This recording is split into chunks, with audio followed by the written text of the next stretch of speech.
ये समानताएं तो दोनों के अंदर हैं कि जीवन यहां अंत नहीं हो जाता, कर्म के फल मिलेगा। लेकिन यहां पर ऐसा है, बहुत बड़ी संख्या में हमारे सनातन धर्मी भाई ये कहते हैं कि यहीं पर इसी दुनिया के अंदर जन्म होगा मरने के बाद। और मुसलमान ये कहते हैं कि यहां से जाने के बाद नहीं स्वर्ग या नरक कहीं है। सनातन धर्मी कहते हैं नहीं, स्वर्ग और नरक अलंकार है, तमसीली दमाने, यहीं के दुख को नरक कहते हैं, यहीं के सुख को स्वर्ग कहते हैं। कहते हैं नहीं, एक्चुअल स्वर्ग है, एक्चुअल नरक है। अंतर यह है, इस जीवन के बाद कर्मों का फल मिलेगा, इस बात को दोनों मानते हैं। एक बात तो तय है, अगर बात सच्ची वो निकली कि जन्म यहीं पर लेना पड़ गया तो सारे मुसलमानों को भी लेना पड़ेगा।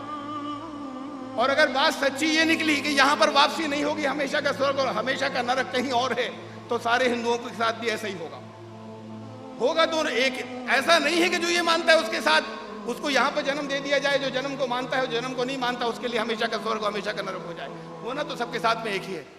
इसलिए हम ऐसा क्यों नहीं करें, हमसे संबंधित बात है, हम पता लगा लें, मालूम कर लें, इसको हम यकीनी बना लें कि क्या है सच्चाई, बजाय इसके कि क्या हर्ज है, कुछ भी होगा कर्मों का फल मिलेगा। अगर ऐसा हो गया कि कभी वापसी नहीं हुई, हमेशा के नरक में फंस गए, तो फिर बड़े नुकसान की बात होगी। इसलिए पता अभी चला लें।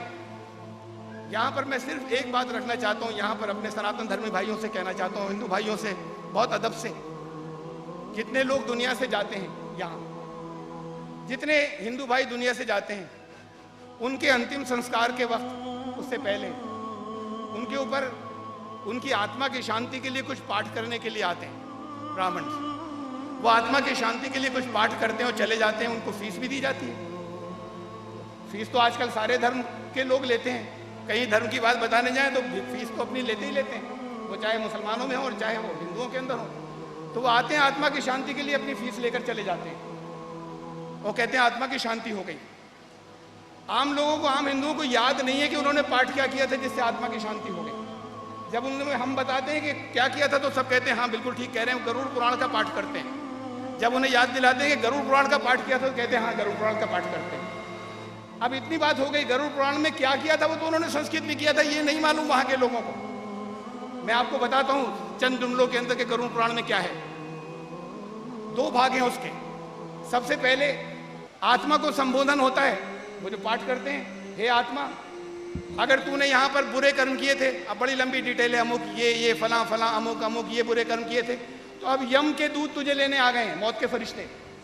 अब यम के दूत तुझे लेने के लिए आ गए हैं, बड़ी सख्ती से तेरी जान निकालेंगे और तुझसे कहेंगे कि तूने अपने जीवन में अच्छे कर्म क्यों नहीं किए थे। चित्रगुप्त से कभी गलती नहीं होती रिकॉर्ड लिखने में, जो कुछ वो लिखते हैं, जिन्हें आप अपने यहाँ अपनी परंपरा के अंदर, अपनी रिवायात के अंदर, जिन्हें आप कहते हैं किरामन कातिबीन, उसे यहाँ चित्रगुप्त कहा जाता है। वो भी सिफाती नाम है, ये भी गुणात्मक नाम है, किरामन कातिबीन। वो जो बहुत बुजुर्ग हैं और रिकॉर्डर्स हैं, कातिब कहते हैं रिकॉर्डर को, और चित्रगुप्त, चित्र कहते हैं तस्वीर, फोटो चल रहे हैं यहाँ पर, ले जा रहे हैं, गुप्त खुफिया। वो कहते हैं कभी भी चित्रगुप्त से गलती नहीं होती सारे रिकॉर्ड में। तूने अपने जीवन के अंदर अच्छे कर्म क्यों नहीं किए थे। उसके बाद लेकर जाते हैं रास्ते में, जिसे आप आलम बरज़ख कहते हैं, उसकी तकलीफों का बयान है। और फिर वहां पर वैतरणी नदी को पार करना होता है, उसमें खौलता हुआ पानी होता है, उसे क्रॉस करने के बाद फिर नरक में जाते हैं। वहां पे नरक के अंदर क्या क्या प्रकोप और क्या क्या यातनाएं और क्या क्या अजाब है, वो ऐसे ही है जैसे आपके कुरान और हदीस के अंदर जो तफसीलात है। अब आधा हो गया, अब फिर शुरू होता है कि हे आत्मा, अगर तूने अच्छे काम किए थे, कौन कौन से, तफसीलात है बहुत लंबी। तो अब यम के दूत आए हैं, तुझे कैसे रहमत के साथ में तेरी जान, तेरे प्राण लेंगे, रास्ते में तुझे क्या क्या आनंद और सुख प्राप्त होंगे, और फिर स्वर्ग में ले जाने के बाद क्या क्या आनंद, उसकी बहुत लंबी तफसीलात है, वो ऐसी ही जैसी कुरान और हदीस में। मैं एक बात यहाँ कहना चाहता हूँ, दुनिया की मैं पूरी दिल की गहराइयों से कह रहा हूँ, दुनिया की सबसे इंटेलिजेंट, सबसे ज़हीन कौम है हमारे हिंदुस्तानी कौम, और इनके साथ 2 बहुत बड़े फ्रॉड हो रहे हैं, बहुत बड़े फ्रॉड सबके साथ में। इसलिए कि धर्म के मामले में अपनी बुद्धि का इस्तेमाल नहीं करते, ये भी नहीं करते, मुसलमान भी नहीं करते, लेकिन इनके साथ उसकी वजह से 2 बहुत बड़े फ्रॉड हो रहे हैं।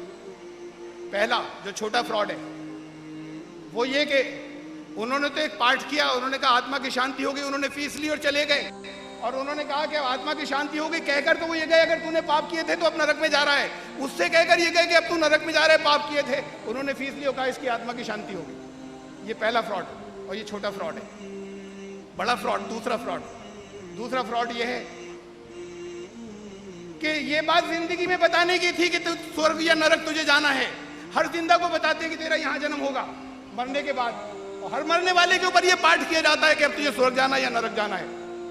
परलोक, पर यहीं के उसको नहीं कहते, दूसरा लोक है, दूसरा जहान है, आखिरा। परलोक इसे नहीं कहते यहीं के दुख सुख को, दूसरा जहान। तो वहां पर यह है कि वहां तुम्हें ये सबको बताया जा रहा है। ये तो जिंदों को बताने की बात थी जो अब मौजूद है कि यहां पर तुम्हारा जन्म नहीं, तुम्हारी हमेशा की दुनिया है यहां से जाने के बाद। असल में आखिरत का अकीदा भी एक है।